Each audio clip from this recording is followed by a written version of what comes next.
अब खबरें होंगी विस्तार से। बड़ी खबर आपको बता दें, अभिनेता सलमान खान के घर गैलेक्सी अपार्टमेंट पर गोलीबारी करने के मामले में मुंबई पुलिस को बड़ी कामयाबी हासिल हुई है। पुलिस को उन 2 संदिग्धों की तस्वीरें मिल गई हैं जिन्होंने सुबह सलमान खान की बिल्डिंग पर ताबड़तोड़ 5 राउंड फायरिंग की सनसनी मचाई थी। सामने आई तस्वीर में दोनों आरोपी साफ दिखाई दे रहे हैं। दोनों ने ही पीठ पर बैग टांगा हुआ है और दोनों के ही सिर पर कैप भी नजर आ रही है, जिसके जरिए वो अपना चेहरा छुपाने की कोशिश कर रहे थे, लेकिन ये चेहरा अब बेनकाब हो चुका है। दोनों की तस्वीरें हम आपको दिखा रहे हैं। सलमान खान के घर के बाहर आज सुबह फायरिंग की गई थी और एक बड़ा अपडेट इसमें मिल रहा है। एक तरफ तो पुलिस ने सुरक्षा बढ़ा दी है, इन्वेस्टिगेशन भी लगातार चल रही है। मुंबई क्राइम ब्रांच को ये पूरा मामला ट्रांसफर कर दिया गया है। मुंबई क्राइम ब्रांच पूरे मामले की जांच करेगी, इन्वेस्टिगेशन करेगी। सलमान के घर पर फायरिंग का वीडियो भी हमने दिखाया। अब जो 2 आरोपी जिन्होंने ये फायरिंग की उनकी तस्वीरें भी सामने आ गई हैं। मुंबई क्राइम ब्रांच इस पूरे मामले की जांच करने वाली है। सलमान खान के घर के बाहर हुई फायरिंग को बेहद संजीदगी से, गंभीरता से सरकार और प्रशासन की ओर से लिया जा रहा है। सलमान खान की सुरक्षा भी बढ़ा दी गई है। उनके घर के बाहर सुरक्षा टाइट कर दी गई है।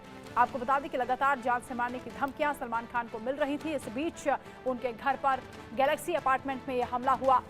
सलमान खान के केस में यह बड़ा पर्दाफाश हुआ है। दोनों जो आरोपी जिन्होंने फायरिंग की, बाइक पर वो सवार थे। पहले बाइक जब्त की गई और अब दोनों आरोपियों की तस्वीरें भी सामने आ गई हैं। सीसीटीवी में वो पूरा घटनाक्रम भी कैद हुआ था, जिस दौरान हमला करने के बाद, फायरिंग करने के बाद ये दोनों भागते हुए नजर आ रहे थे। नीतीश झा मुंबई से हमारे साथ लाइव जुड़ रहे हैं। नीतीश, मुंबई क्राइम ब्रांच को ये पूरा मामला ट्रांसफर कर दिया गया है, किस तरह से इन्वेस्टिगेशन को आगे बढ़ाया जाएगा? क्योंकि जो दोनों तस्वीरें भी आरोपियों की सामने आ गई हैं, कब तक उन्हें पकड़ने की बात की जा रही है?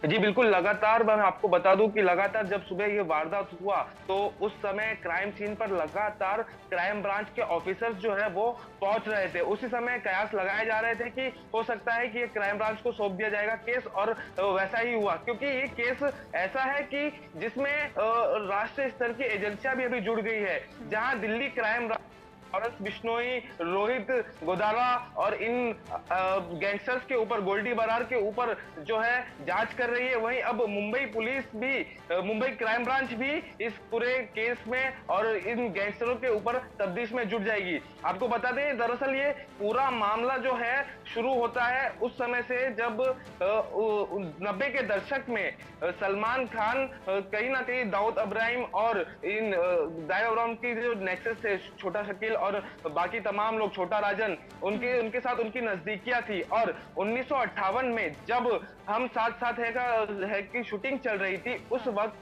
काला हिरन शिकार का मामला सामने आया था, जिसके बाद जो है सलमान खान को लॉरेंस बिश्नोई ने अपने निशाने पर ले लिया। और बीते कुछ सालों में 2018, 2022 और 2023 में लगातार सलमान खान को जो है जान से मारने की धमकियां अलग अलग तरीके से जो है दी गई है। चाहे उनके पिता को जो है चिट्ठी देना हो, चाहे उनके ऑफिस में ईमेल आना हो, और चाहे गिप्पी गिरवाल कनाडा में उनके घर पर जो है गोलीबारी की घटना की गई हो, ये सारे तार जो है आपस में कहीं ना कहीं जुड़ते हैं। और अगर बात आज की करें तो आज सुबह जब इस घटना को अंजाम दिया गया था, उसी समय से कयास लगाए जा रहे थे कि कहीं ना कहीं ये सारे तार जो है लॉरेंस बिश्नोई गैंग से जुड़े हुए हैं। हालांकि शाम होते होते जो है जानकारी हमें मिली है, उसके मुताबिक अगर बात करें तो 2 बाइक सवार जो है आए थे, जिसमें से एक का नाम पता चला है विशाल कालू। यह इससे पिछले ही महीने में रोहतक के गुरुग्राम में एक स्क्रिप्ट डीलर जिनका नाम सचिन था, उन्हें उनके फायरिंग में उन्हें मार दिया। और वो उस मामले में दिल्ली में और रोहतक में उनके ऊपर जो है केस दर्ज किया गया है। और उस मामले में भी वो विशाल उर्फ कल्लू जो है आरोपी पाया गया है, और वहां पर भी उसकी तलाश जारी है। आज जो है अंजाम दिया गया, जिसके बाद पुलिस ने तफ्तीश शुरू की। नीतीश, क्योंकि पुलिस ने तो कार्रवाई शुरू कर दी है, क्राइम ब्रांच को भी पूरा मामला सौंप दिया गया है, सलमान खान की ओर से या उनके परिवार की ओर से कोई रिएक्शन सामने आया? आप किस तरह से पूरा घटनाक्रम हुआ? क्या उस दौरान सलमान घर में मौजूद थे या नहीं थे? इस पर क्या बताया जा रहा है? जी बिल्कुल, जब इस घटना को अंजाम दिया गया उस समय सलमान खान अपने घर में ही मौजूद थे, और ना कि सिर्फ सलमान खान, उनके पिता भी घर में मौजूद थे जिस समय इस घटना को अंजाम दिया गया। और आपको बता दें जो कि ये लॉरेंस बिश्नोई की जो है ये पुरानी एक तरीका है, वो जब किसी घटना को अंजाम देते हैं तो वो पूरी तरीके से एक प्लानिंग, प्रॉपर प्लानिंग उनके तरफ से जो है की जाती है, एक रेकी जो है की जाती है। आपको बता दें जो विशाल उर्फ कल्लू जो है वो महाराष्ट्र का नहीं है, वो रोहतक, गुरुग्राम या राजस्थान, हरियाणा का बताया जा रहा है। आपको बता दें कि वो कुछ दिन पहले महाराष्ट्र में आया और जो सीसीटीवी खंगाले गए हैं, जो गैलेक्सी अपार्टमेंट के आसपास के सीसीटीवी खंगाले गए हैं, उनसे पता चल रहा है कि बीते कुछ दिनों से लगातार ये दोनों जो है न्यूज़पेपर वालों से, चाहे वो नारियल पानी वालों से, उनसे रास्ते पूछते हुए नजर आ रहे हैं, उनसे कुछ अलग अलग चीजें पूछते हुए नजर आ रहे हैं। तो ऐसे में ये बात तो तय है कि कहीं ना कहीं पूरी रेकी तैयार की गई थी इस घटना को अंजाम देने के लिए। दूसरी ओर कुछ मीडिया रिपोर्ट्स की माने तो अभी कुछ समय पहले जो है सलमान खान के पिता सलीम खान का जो है बयान सामने आया है कि हमें किसी भी तरह की चिंता नहीं है, हम बिल्कुल भी डरे नहीं है, और जो कोई भी जिसने भी ऐसा कुछ किया है वो पब्लिसिटी के लिए कर रहा है, तो हमें उस चीज की बिल्कुल चिंता नहीं है। तो इस तरीके की बयान जो है सलमान खान के घर से जो आई है अभी। लेकिन लॉरेंस गैंग की ओर से कहा जा रहा है कि जिम्मेदारी ली गई है इस पूरी घटना को लेकर। उसके बावजूद आप बता रहे हैं कि सलीम खान का कहना है कि उन्हें ये पब्लिसिटी स्टंट लग रहा है। क्या कोई शिकायत उनकी ओर से भी दर्ज कराई गई है?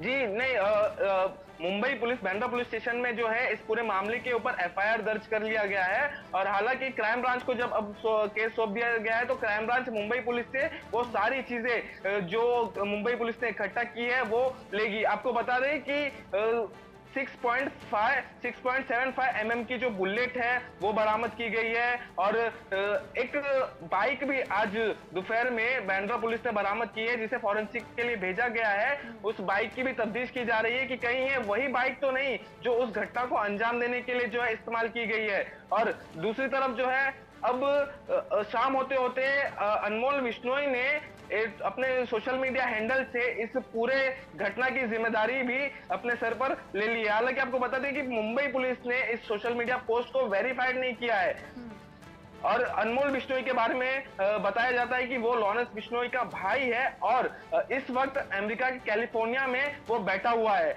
और दूसरी तरफ जो शूटर्स आए थे, जो विशाल उर्फ कल्लू है, वो डायरेक्ट लॉरेंस बिश्नोई के लिए काम नहीं करता है, वो रोहित गोदारा नाम का एक गैंगस्टर है जो लॉरेंस बिश्नोई का ही साथी है, उसके लिए काम करता है। और रोहित गोदारा के ही कहने पर उसने जो है पिछले महीने में जानकारियां आपने हमारे दर्शकों तक पहुंचाई हैं, आप नजर बनाकर रखिए इस खबर पर, लौटेंगे आपके पास।